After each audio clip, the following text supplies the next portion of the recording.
Hello and welcome to Film Bite. I'm Kyle Mark Walter, and today I'm going to bring you a review of the 2016 film My Life as a Zucchini.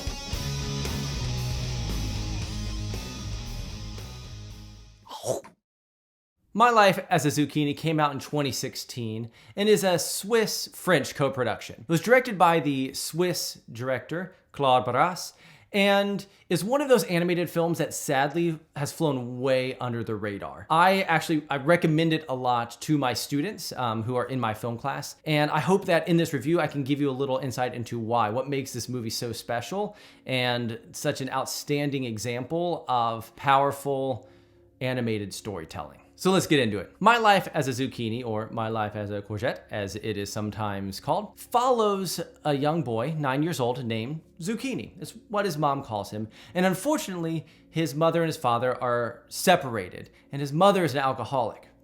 Due to a tragic accident, Zucchini's mother is killed, and Zucchini must go into an orphanage. Now, this orphanage is filled with other children who are about his age, who have all in different ways suffered trauma and tragic events that have led them to this orphanage. Now, the plot of this movie is in some ways kind of hard to summarize because it really is an investigation of trauma, childhood experiences with loss and pain. But the story follows Zucchini and the people that he meets at that orphanage, some of whom he befriends quickly, some of whom it takes some time to get to know and to learn to trust each other, as often happens with little kids. There is another girl who shows up at one point. Her name is Camille, who sort of becomes a love interest. And the police officer who has taken him to this orphanage becomes one of his close friends. They write back and forth. His name is Raymond, and they develop a friendship that grows over the course of this film.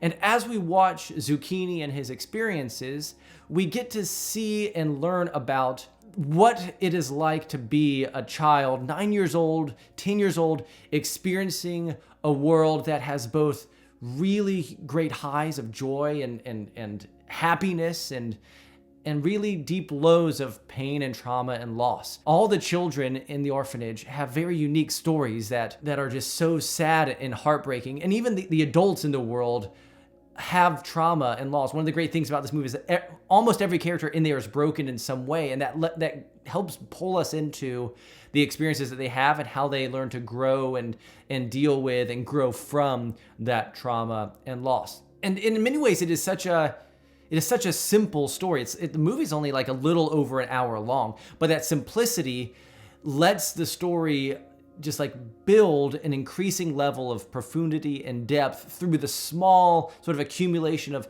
symbols and feelings and emotions. There's a really wonderful scene where the group of orphans watch a mother care for another child, and the camera just watches these kids in a long shot and slowly pulls back in such a brilliant way that lets you not only like physically see the distance between like what these kids experience in their daily life and what a kid who has a loving parent experiences in their daily life, but also symbolically with the cinematography reinforces that. The animation style is also really well chosen. The characters are kind of grotesquely formed. Large heads, kind of elongated long arms, ruddy noses, colors around the eyes, and these sort of almost horrific, creepy looking figures. That style kind of becomes almost metaphorical for the sort of horror and trauma that all these characters have experienced, that we love them and we care for them and they make us laugh at times, but they also make us cry at times. I cried like 4 times during this film. It is such a beautiful exploration of all those different emotions. It's got,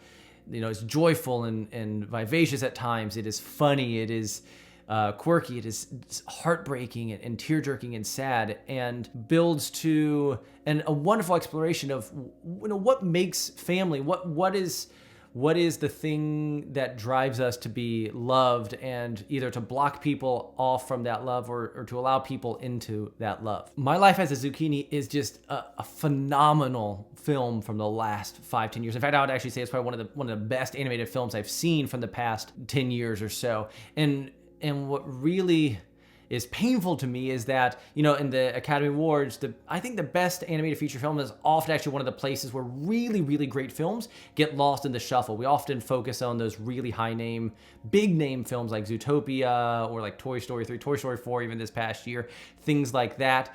And we often lose sight of the really brilliant work that's going on around the world in animated filmmaking. I can think over the past, you know, however many years about movies like The Secret of Kells or Coraline or I Lost My Body, Klaus, things like that that's kind of echo in some people's film minds, but are oftentimes totally forgotten by the general public or just completely unseen by the public that are truly like animated masterpieces. And I think My Life as a Zucchini is one of those. It is so brilliantly made, from the story to the characters to the animation style, the writing. It is a nearly flawless film. I would highly recommend watching it.